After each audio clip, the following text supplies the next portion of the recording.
کچھ لوگوں نے مشورہ دیا کہ آگ جلا دی جایا کرے۔ آپ صلی اللہ علیہ وآلہ وسلم نے اس تجویز کو بھی پسند نہ فرمایا، اس لیے کہ یہ طریقہ مجوسیوں کا تھا۔ ایک مشورہ یہ دیا گیا، ایک شخص مقرر کر دیا جائے کہ وہ نماز کا وقت ہونے پر گشت لگا لیا کرے۔ چنانچہ اس رائے کو قبول کر لیا گیا۔ چنانچہ حضرت بلال رضی اللہ عنہ کو اعلان کرنے والا مقرر کر دیا گیا۔ بسم اللہ الرحمن الرحیم۔ حضرت حسن بصری رحمۃ اللہ علیہ مشہور تابعی ہیں، اور تابعی اسے کہتے ہیں جس نے کسی صحابی کو دیکھا ہو۔ وہ کہتے ہیں کہ جب میں چھوٹا تھا تو حضرت عثمان غنی رضی اللہ عنہ کی خلافت کے دور میں امہات المؤمنین کے حجروں میں جایا کرتا تھا۔ ان کی چھتیں اس قدر نیچی تھیں کہ اس وقت اگرچہ میرا قد چھوٹا تھا لیکن میں ہاتھوں سے چھتوں کو چھو لیا کرتا تھا۔ آپ صلی اللہ علیہ وآلہ وسلم نے اپنی بیویوں کے لیے جو حجرے بنوائے تھے وہ کچے تھے، کھجور کی شاخوں، پتوں اور چھال سے بنائے گئے تھے، ان پر مٹی لیپی گئی تھی۔ حضرت حسن بصری رحمۃ اللہ علیہ اس وقت پیدا ہوئے جب حضرت عمر رضی اللہ عنہ کی خلافت کو ابھی 2 سال باقی تھے۔ وہ نبی کریم صلی اللہ علیہ وآلہ وسلم کی زوجہ حضرت سلمہ رضی اللہ عنہا کی باندی خیرہ کے بیٹے تھے۔ حضرت سلمہ رضی اللہ عنہا انہیں صحابہ کرام رضی اللہ عنہم کے پاس کسی کام سے بھیجا کرتے تھیں۔ صحابہ کرام انہیں برکت کی دعائیں دیا کرتے تھے۔ حضرت سلمہ رضی اللہ عنہا انہیں حضرت عمر فاروق رضی اللہ عنہ کے پاس بھی لے گئیں۔ حضرت عمر رضی اللہ عنہ نے انہیں ان الفاظ میں دعا دی تھی، اے اللہ انہیں دین کی سمجھ عطا فرما اور لوگوں کے لیے یہ پسندیدہ ہوں۔ مسجد نبوی کے قریب چاروں طرف حضرت حارثہ بن نعمان رضی اللہ عنہ کے مکانات تھے۔ حضور صلی اللہ علیہ وآلہ وسلم نے اپنی حیات مبارکہ میں متعدد نکاح فرمائے تھے جن میں دینی مصلحتیں اور حکمتیں تھیں۔ جب بھی آپ صلی اللہ علیہ وآلہ وسلم نکاح فرماتے تو حضرت حارثہ رضی اللہ عنہ اپنا ایک مکان یعنی حجرہ آپ صلی اللہ علیہ وآلہ وسلم کو ہدیہ کر دیتے۔ اس میں آپ صلی اللہ علیہ وآلہ وسلم کی زوجہ محترمہ کا قیام ہو جاتا، یہاں تک کہ رفتہ رفتہ حضرت حارثہ رضی اللہ عنہ نے اپنے سارے مکان اسی طرح حضور صلی اللہ علیہ وآلہ وسلم کو ہدیہ کر دیے۔ اسی زمانے میں حضور صلی اللہ علیہ وآلہ وسلم نے مہاجرین اور انصاری مسلمانوں کے سامنے یہودیوں سے صلح کا معاہدہ کیا۔ اس معاہدے کی ایک تحریر بھی لکھوائی گئی۔ اس تحریر کے مطابق یہ طے پایا کہ یہودی مسلمانوں سے کبھی جنگ نہیں کریں گے، کبھی انہیں تکلیف نہیں پہنچائیں گے، اور یہ کہ حضور صلی اللہ علیہ وآلہ وسلم کے مقابلے میں وہ کسی کی مدد نہیں کریں گے، اور اگر کوئی اچانک مسلمانوں پر حملہ کرے تو یہ یہودی مسلمانوں کا ساتھ دیں گے۔ ان شرائط کے مقابلے میں مسلمانوں کی طرف سے یہودیوں کی جان و مال اور ان کے مذہبی معاملات میں آزادی کی ضمانت دی گئی۔ یہ معاہدہ جن یہودی قبائل سے کیا گیا ان کے نام بنی کعب، بنی قریظہ اور بنی نذیر ہیں۔ اس کے ساتھ ہی آپ صلی اللہ علیہ وآلہ وسلم نے مہاجرین اور انصار کے درمیان بھائی چارہ کرایا۔ اس بھائی چارے سے مسلمانوں کے درمیان محبت اور خلوص کا بے مثال رشتہ قائم ہوا۔ اس بھائی چارے کو مواخات کہتے ہیں۔ بھائی چارے کا یہ قیام حضرت انس بن مالک رضی اللہ عنہ کے مکان پر ہوا۔ یہ بھائی چارہ مسجد نبوی کی تعمیر کے بعد ہوا۔ اس موقع پر آپ صلی اللہ علیہ وآلہ وسلم نے ارشاد فرمایا، اللہ تعالیٰ کے نام پر تم سب آپس میں 2 بھائی بن جاؤ۔ اس بھائی چارے کے بعد انصاری مسلمانوں نے مہاجرین کے ساتھ جو سلوک کیا وہ رہتی دنیا تک یاد رکھا جائے گا۔ خود مہاجرین بھی اس سلوک پر اس قدر متاثر ہوئے کہ وہ پکار اٹھے، اے اللہ کے رسول، ہم نے ان جیسے لوگ کبھی نہیں دیکھے۔ انہوں نے ہمارے ساتھ اس قدر ہمدردی اور غمگساری کی ہے، اس قدر فیاضی کا معاملہ کیا ہے کہ اس کی کوئی مثال نہیں مل سکتی۔ یہاں تک کہ محنت اور مشقت کے وقت وہ ہمیں الگ رکھتے ہیں، اور صلہ ملنے کا وقت آتا ہے تو ہمیں اس میں برابر کا شریک کر لیتے ہیں۔ ہمیں تو ڈر ہے بس آخرت کا سارا ثواب یہ تنہا نہ سمیٹ لے جائیں۔ ان کی یہ بات سن کر حضور صلی اللہ علیہ وآلہ وسلم نے ارشاد فرمایا، نہیں، ایسا اس وقت تک نہیں ہو سکتا جب تک تم ان کی تعریف کرتے رہو گے اور انہیں دعائیں دیتے رہو گے۔ بعض علماء نے لکھا کہ بھائی چارہ کرانا حضور نبی کریم صلی اللہ علیہ وآلہ وسلم کی خصوصیات میں سے ہے۔ آپ صلی اللہ علیہ وآلہ وسلم سے پہلے کسی نبی نے اپنے امتیوں میں اس طرح بھائی چارہ نہیں کرایا۔ اس سلسلے میں روایات ملتی ہیں کہ انصاری مسلمانوں نے اپنے مہاجر بھائیوں کو اپنی ہر چیز میں اس طرح حصہ دے دیا کہ کسی کے پاس 2 مکان تھے تو ایک اپنے بھائی کو دے دیا، اسی طرح ہر چیز کا نصف اپنے بھائی کو دے دیا۔ یہاں تک کہ ایک انصاری کی 2 بیویاں تھیں، انہوں نے اپنے مہاجر بھائی سے کہا کہ میری 2 بیویاں ہیں، میں ان میں سے ایک کو طلاق دیتا ہوں، عدت پوری ہونے کے بعد تم اس سے شادی کر لینا۔ لیکن مہاجر مسلمان نے اس بات کو پسند نہیں فرمایا۔ ان کاموں سے فارغ ہونے کے بعد یہ مسئلہ سامنے آیا کہ نماز کے لیے لوگوں کو کیسے بلایا کریں۔ آپ صلی اللہ علیہ وآلہ وسلم نے اپنے صحابہ کرام رضی اللہ عنہم سے مشورہ کیا۔ اس سلسلے میں ایک مشورہ یہ دیا گیا کہ نماز کا وقت ہونے پر ایک جھنڈا لہرا دیا جائے، لوگ اس کو دیکھیں تو سمجھ جائیں کہ نماز کا وقت ہو گیا ہے اور ایک دوسرے کو بتا دیا کریں گے۔ لیکن حضور صلی اللہ علیہ وآلہ وسلم نے اس تجویز کو پسند نہ فرمایا۔ پھر کسی نے کہا کہ بغل بجا دیا کریں گے۔ حضور صلی اللہ علیہ وآلہ وسلم نے اس کو بھی ناپسند فرمایا کیونکہ یہ طریقہ یہودیوں کا تھا۔ اب کسی نے کہا کہ ناقوس بجا کر اعلان کر دیا کریں۔ آپ صلی اللہ علیہ وسلم نے اس کو بھی ناپسند فرمایا اس لیے کہ یہ عیسائیوں کا طریقہ تھا۔ کچھ لوگوں نے مشورہ دیا کہ آگ جلا دی جایا کرے۔ آپ صلی اللہ علیہ وآلہ وسلم نے اس تجویز کو بھی پسند نہ فرمایا اس لیے کہ یہ طریقہ مجوسیوں کا تھا۔ ایک مشورہ یہ دیا گیا ایک شخص مقرر کر دیا جائے کہ وہ نماز کا وقت ہونے پر گشت لگا لیا کرے۔ چنانچہ اس رائے کو قبول کر لیا گیا۔ چنانچہ حضرت بلال رضی اللہ عنہ کو اعلان کرنے والا مقرر کر دیا گیا۔ انہی دنوں حضرت عبداللہ بن زید رضی اللہ عنہ نے خواب دیکھا۔ انہوں نے ایک شخص کو دیکھا، اس کے چہرے پر 2 سبز کپڑے تھے اور اس کے ہاتھ میں ایک ناقوس تھا۔ حضرت عبداللہ بن زید رضی اللہ عنہ فرماتے ہیں کہ میں نے اس سے پوچھا کیا تم یہ ناقوس فروخت کرتے ہو؟ اس نے پوچھا تم اس کا کیا کرو گے؟ میں نے کہا ہم اس کو بچا کر نمازیوں کو جمع کیا کریں گے۔ اس پر وہ بولا کیا تمہیں میں اس سے بہتر طریقہ نہ بتا دوں؟ میں نے کہا ضرور بتائیے۔ اب اس نے کہا تم یہ الفاظ پکار کر لوگوں کو جمع کیا کرو، اور اس نے اذان کے الفاظ دہرا دیے، یعنی پوری اذان پڑھ کر انہیں سنا دی، پھر تکبیر کہنے کا طریقہ بھی بتایا۔ صبح ہوئی تو حضرت عبداللہ بن زید رضی اللہ عنہ آپ صلی اللہ علیہ وآلہ وسلم کی خدمت میں حاضر ہوئے اور اپنا یہ خواب سنایا۔ خواب سن کر آپ صلی اللہ علیہ وآلہ وسلم نے ارشاد فرمایا بے شک یہ خواب سچا ہے، انشاءاللہ تم جا کر یہ کلمات بلال کو سکھا دو تاکہ وہ ان کے ذریعے اذان دیں، ان کی آواز تم سے بلند ہے اور زیادہ دلکش بھی ہے۔ حضرت عبداللہ رضی اللہ عنہ حضرت بلال رضی اللہ عنہ کے پاس آئے، انہوں نے کلمات سیکھنے پر صبح کی اذان دی۔ اس طرح سب سے پہلی اذان فجر کی نماز کے لیے دی گئی۔ جو ہی حضرت بلال رضی اللہ عنہ کی اذان کی آواز گونجی اور حضرت عمر رضی اللہ عنہ کے کانوں میں یہ الفاظ پڑے، وہ جلدی سے چادر سنبھالتے ہوئے اٹھے اور تیز تیز چلتے مسجد نبوی میں پہنچے۔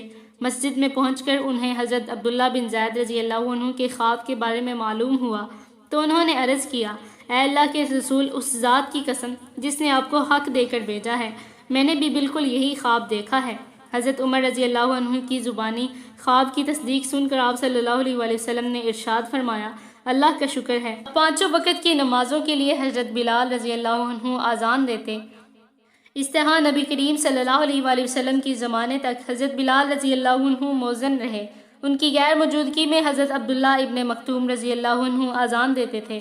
حضور صلی اللہ علیہ وآلہ وسلم کے ظہور سے پہلے مدینہ منورہ کے یہودی قبیلہ اوس اور قبیلہ خزرج کے لوگوں سے یہ کہا کرتے تھے بہت جلد ایک نبی ظاہر ہوں گے، ان کی ایسی ایسی صفات ہوں گی، یعنی حضور صلی اللہ علیہ وآلہ وسلم کی نشانیاں بتایا کرتے تھے۔ ہم ان کے ساتھ مل کر تم لوگوں کو سابقہ قوموں کی طرح تہس نہس کر دیں گے، جس طرح قوم عاد اور قوم سمود کو تباہ کیا گیا، ہم بھی تم لوگوں کو اسی طرح تباہ کر دیں گے۔ جب نبی پاک صلی اللہ علیہ وآلہ وسلم کا ظہور مبارک ہو گیا تو یہی یہود حضور صلی اللہ علیہ وآلہ وسلم کے خلاف ہو گئے اور سازشیں کرنے لگے۔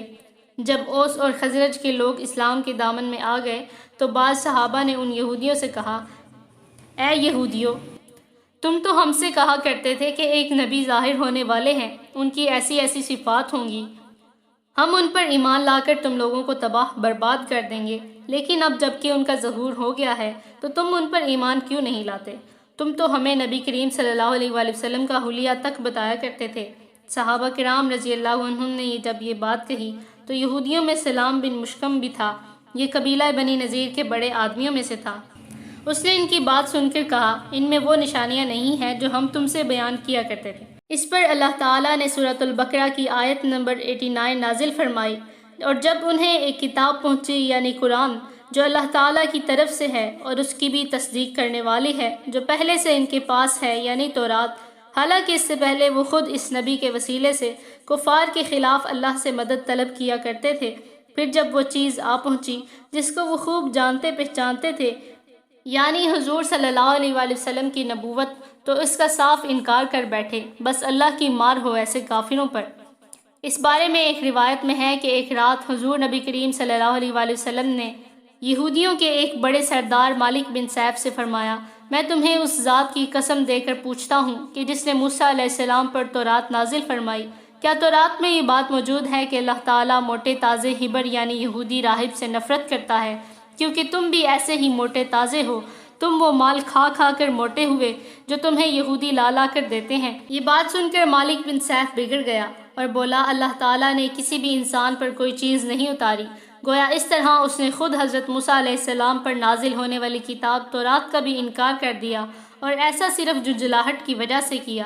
دوسرے یہودی اس پر بگڑے، انہوں نے اس سے کہا، یہ ہم نے تمہارے بارے میں کیا سنا ہے؟ جواب میں اس نے کہا، محمد نے مجھے غصہ دلایا تھا، بس میں نے غصے میں یہ بات کہہ دی۔ یہودیوں نے اس کی اس بات کو معاف نہ کیا اور اسے سرداری سے ہٹا دیا، اس کی جگہ کعب بن اشرف کو اپنا سردار مقرر کر دیا۔ اب یہودیوں نے حضور صلی اللہ علیہ وآلہ وسلم کو تنگ کرنا شروع کر دیا، ایسے سوالات پوچھنے کی کوشش کرنے لگے جن کے جوابات ان کے خیال میں آپ صلی اللہ علیہ وآلہ وسلم نہ دے سکیں گے۔ مثلاً ایک روز انہوں نے پوچھا، اے محمد صلی اللہ علیہ وآلہ وسلم، آپ ہمیں بتائیں روح کیا چیز ہے؟ آپ صلی اللہ علیہ وآلہ وسلم نے اس سوال کے جواب میں وحی کا انتظار فرمایا۔ جب وحی نازل ہوئی تو آپ صلی اللہ علیہ وآلہ وسلم نے ارشاد فرمایا، روح میرے رب کے حکم سے بنی ہے۔ یعنی آپ صلی اللہ علیہ وآلہ وسلم نے قرآن کریم کی یہ آیت پڑھی، اور یہ لوگ آپ سے روح کے متعلق پوچھتے ہیں، آپ فرما دیجئے کہ روح میرے رب کے حکم سے بنی ہے۔ پھر انہوں نے قیامت کے بارے میں پوچھا کہ کب آئے گی؟ آپ صلی اللہ علیہ وآلہ وسلم نے جواب میں ارشاد فرمایا، اس کا علم میرے رب ہی کے پاس ہے، اس کے وقت کو اللہ کے سوا کوئی اور ظاہر نہیں کرے گا۔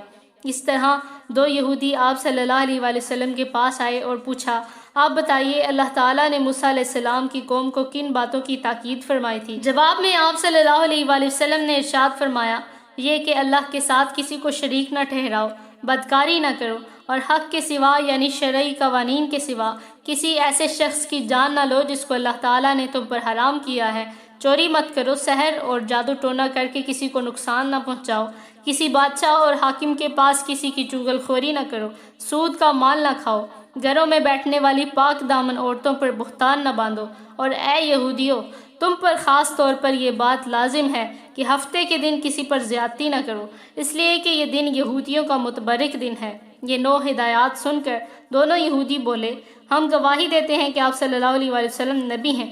اس پر آپ صلی اللہ علیہ وسلم نے ارشاد فرمایا، تب پھر تم مسلمان کیوں نہیں ہو جاتے؟ انہوں نے جواب دیا، ہمیں ڈر ہے، اگر ہم مسلمان ہو گئے تو یہودی ہمیں قتل کر ڈالیں گے۔ 2 یہودی عالم ملک شام میں رہتے تھے، انہیں ابھی نبی کریم صلی اللہ علیہ وآلہ وسلم کے ظہور کی خبر نہیں ہوئی تھی۔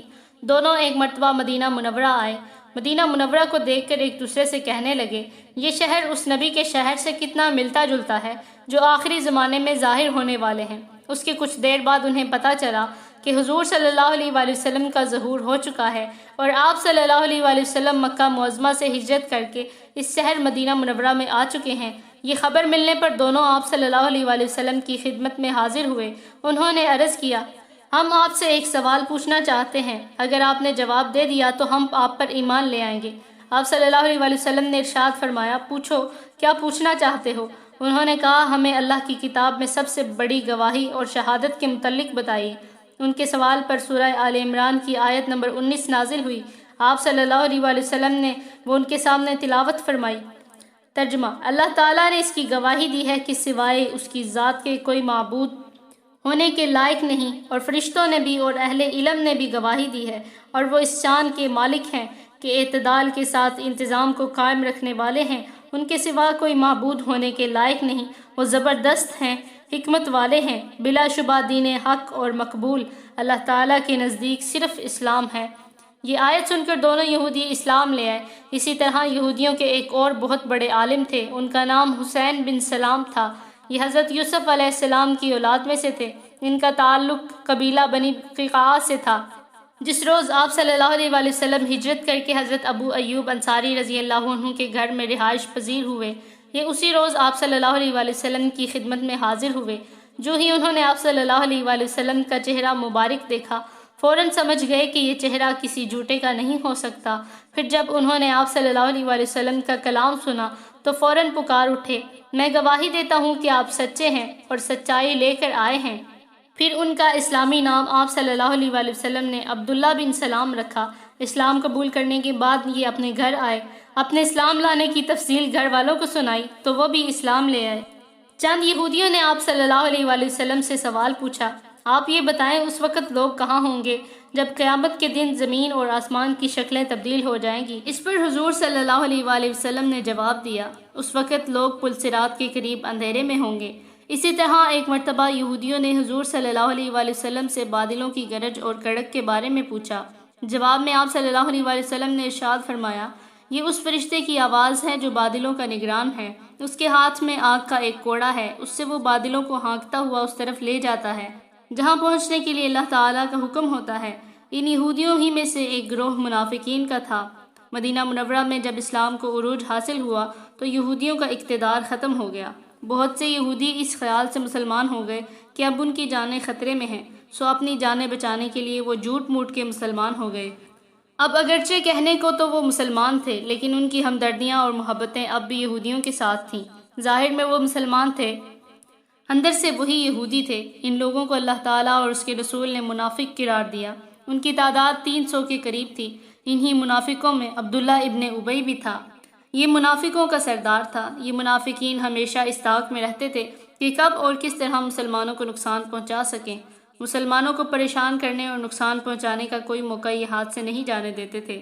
ہجرت کے پہلے سال حضرت عائشہ صدیقہ رضی اللہ عنہا کی رخصتی ہوئی، یعنی وہ نبی کریم صلی اللہ علیہ وآلہ وسلم کے گھر آ گئیں۔ بعض روایات کے مطابق رخصتی ہجرت کے دوسرے سال ہوئی۔ آپ صلی اللہ علیہ وآلہ وسلم کو جب نبوت عطا کی گئی تو اس وقت جنگ کے بغیر تبلیغ کا حکم ہوا تھا۔ اللہ تعالیٰ نے فرمایا تھا کہ ان کافروں سے الجھیے مت، بلکہ دامن بچا کر رکھیے اور صبر کیجیے۔ یہ حکم مکہ کی زندگی تک رہا۔ پھر ہجرت کے بعد اس طرح جنگ کرنے کی اجازت ملی کہ اگر مشرک جنگ کی ابتدا کریں تو مسلمان ان سے دفاعی جنگ کر سکتے ہیں، البتہ حرام یعنی کہ قابل احترام مہینوں میں جنگ نہ کریں، یعنی رجب، ذوالقعدہ، ذوالحجہ اور محرم میں۔ کچھ مدت بعد جنگ کی عام اجازت ہو گئی، یعنی کافروں کے حملہ نہ کرنے کی صورت میں بھی مسلمان ان سے اقدامی جنگ کریں اور کسی بھی مہینے میں جنگ کر سکتے ہیں۔ جب آپ صلی اللہ علیہ وآلہ وسلم کو اللہ تعالیٰ کی طرف سے جہاد کی اجازت مل گئی تو 12 ربیع الاول 2 ہجری میں پہلی بار حضور صلی اللہ علیہ وآلہ وسلم جہاد کی غرض سے مدینہ منورہ سے روانہ ہوئے۔ مدینہ سے نکل کر حضور صلی اللہ علیہ وآلہ وسلم ودان کے مقام پر پہنچے۔ یہ ایک بڑی بستی تھی اور ابوا کے مقام سے 6 یا 8 میل کے فاصلے پر تھی۔ ابوا مکہ اور مدینہ کے درمیان ایک گاؤں تھا۔ اس غزوہ میں آپ صلی اللہ علیہ وآلہ وسلم کے ساتھ صرف مہاجرین تھے۔ حضور صلی اللہ علیہ وآلہ وسلم قبیلہ بنی زمرہ پر حملہ کرنے کے لیے تشریف لے گئے۔ آپ صلی اللہ علیہ وآلہ وسلم کے ساتھ 70 صحابہ تھے۔ بنی زمرہ کے سردار نے جنگ کے بغیر صلح کر لی۔ صلح کا معاہدہ لکھا گیا اور آپ صلی اللہ علیہ وآلہ وسلم واپس تشریف لے آئے۔ اس طرح یہ حضور صلی اللہ علیہ وآلہ وسلم کا سب سے پہلا غزوہ تھا۔ اس کو غزوہ بنی زمرہ کہا جاتا ہے۔ اس غزوہ میں مسلمانوں کا جھنڈا سفید تھا اور یہ حضرت حمزہ رضی اللہ عنہ کے ہاتھ میں دیا گیا تھا۔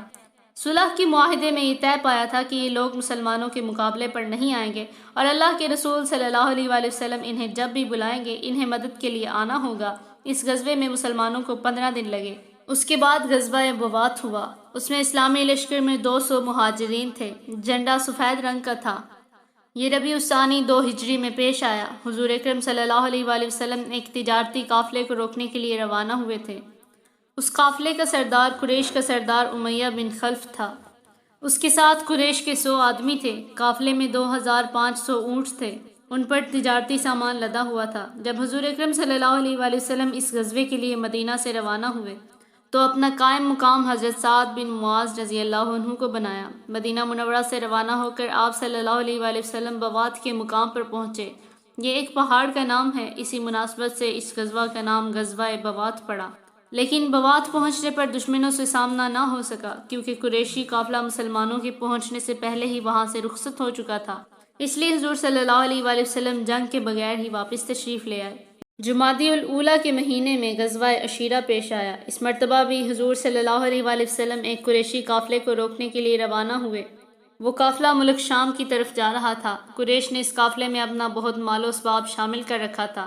غرض مکہ کے سبھی لوگوں نے اس میں مال شامل کیا تھا۔ اس قافلے کے ساتھ 50,000 دینار تھے، 1000 اونٹ تھے۔ قافلے کے سردار حضرت ابو سفیان رضی اللہ عنہ تھے جو کہ ابھی مسلمان نہیں ہوئے تھے۔ 27 آدمی بھی ہمراہ تھے۔ حضور اکرم صلی اللہ علیہ وآلہ وسلم نے مدینہ منورہ میں ابو سلمہ بن عبداللہ رضی اللہ عنہ کو اپنا قائم مقام بنایا۔ آپ صلی اللہ علیہ وآلہ وسلم کے ساتھ 150 کے قریب صحابہ کرام تھے۔ مدینہ منورہ سے روانہ ہو کر حضور صلی اللہ علیہ وآلہ وسلم عشیرہ کے مقام تک پہنچے۔ اس غزوے میں اسلامی جھنڈے کا رنگ سفید تھا۔ جھنڈا حضور اکرم صلی اللہ علیہ وآلہ وسلم کے چچا حضرت حمزہ رضی اللہ عنہ کے ہاتھ میں تھا۔ اسلامی لشکر 20 اونٹوں پر سوار ہوا۔ سب لوگ باری باری سوار ہوتے رہے۔ عشیرہ کے مقام پر حضور صلی اللہ علیہ وآلہ وسلم کو معلوم ہوا کہ قافلہ وہاں سے گزر کر شام کی طرف جا چکا ہے، چنانچہ حضور صلی اللہ علیہ وآلہ وسلم پھر جنگ کے بغیر واپس تشریف لے آئے۔ تاہم اس دوران بنی مدلج سے امن اور سلامتی کا معاہدہ طے پایا۔ اسی سفر میں حضرت علی رضی اللہ عنہ کو ابو تراب کا لقب ملا۔ یہ واقعہ اس طرح پیش آیا کہ آپ صلی اللہ علیہ وآلہ وسلم نے ایک موقع پر حضرت علی اور حضرت عمار بن یاسر رضی اللہ عنہما کو زمین پر اس طرح سوتے پایا کہ ان کے اوپر مٹی لگ گئی۔ آپ نے حضرت علی رضی اللہ عنہ کو پاؤں سے ہلایا اور فرمایا، اے ابو تراب، یعنی اے مٹی والے، اٹھو۔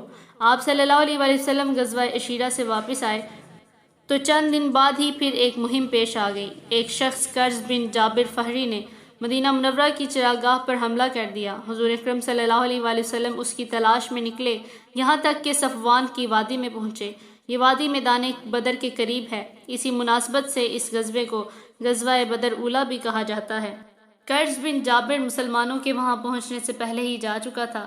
اس غزوے کے لیے نکلنے سے پہلے حضور اکرم صلی اللہ علیہ وآلہ وسلم نے مدینہ منورہ میں اپنا قائم مقام حضرت زید بن حارثہ رضی اللہ عنہ کو بنایا۔ اس مرتبہ بھی جھنڈا سفید تھا جو حضرت علی رضی اللہ عنہ کے ہاتھ میں دیا گیا۔ اسی سال 2 ہجری کے دوران قبلے کا رخ تبدیل ہوا اور اس وقت تک مسلمان بیت المقدس کی طرف منہ کر کے نماز ادا کرتے رہے تھے۔ قبلہ کی تبدیلی کا حکم ظہر کی نماز کے وقت آیا۔ ایک روایت میں یہ ہے کہ عصر کی نماز میں حکم آیا تھا۔ قبلے کی تبدیلی اس لیے ہوئی کہ حضور صلی اللہ علیہ وآلہ وسلم نے یہ آرزو کی تھی کہ قبلہ بیت اللہ ہو۔ خاص طور پر یہ آرزو اس لیے کی تھی کہ یہودی کہتے تھے محمد ہماری مخالفت بھی کرتے ہیں اور ہمارے قبلے کی طرف رخ کر کے نماز بھی پڑھتے ہیں۔ اگر ہم سیدھے راستے پر نہ ہوتے تو تم ہمارے قبلے کی طرف رخ کر کے نمازیں نہ پڑھا کرتے۔ ان کی بات پر حضور صلی اللہ علیہ وآلہ وسلم نے دعا کی کہ ہمارا قبلہ بیت اللہ ہو جائے اور اللہ تعالیٰ نے یہ دعا منظور فرمائی۔ قبلے کی تبدیلی کا حکم نماز کی حالت میں آیا، چنانچہ آپ صلی اللہ علیہ وآلہ وسلم نے نماز کے دوران ہی اپنا رخ بیت اللہ کی طرف کر لیا، اور آپ صلی اللہ علیہ وآلہ وسلم کے ساتھ ہی تمام صحابہ کرام رضی اللہ عنہم نے بھی اپنا رخ تبدیل کر لیا۔ یہ نماز مسجد قبلتین میں ہو رہی تھی۔ حضرت عباد بن بشر رضی اللہ عنہ نے بھی یہ نماز حضور نبی کریم صلی اللہ علیہ وآلہ وسلم کے ساتھ پڑھی تھی۔ یہ مسجد سے نکل کر راستے میں 2 انصاریوں کے پاس سے گزرے۔ وہ نماز پڑھ رہے تھے اور اس وقت رکوع میں تھے۔ انہیں دیکھ کر حضرت عباد بن بشر رضی اللہ عنہ نے کہا، میں اللہ کی قسم کھا کر کہتا ہوں کہ میں نے ابھی حضور صلی اللہ علیہ وآلہ وسلم کے ساتھ کعبہ کی طرف منہ کر کے نماز پڑھی ہے۔ قباء والوں کو یہ خبر اگلے دن صبح کی نماز کے وقت پہنچی۔ وہ لوگ اس وقت دوسری رکعت میں تھے کہ منادی نے اعلان کیا، لوگوں خبردار ہو جاؤ، قبلے کا رخ کعبہ کی طرف تبدیل ہو گیا ہے۔ نماز پڑھتے ہوئے لوگ قبلے کی طرف گھوم گئے۔ اس طرح مسلمانوں کا قبلہ بیت اللہ بنا۔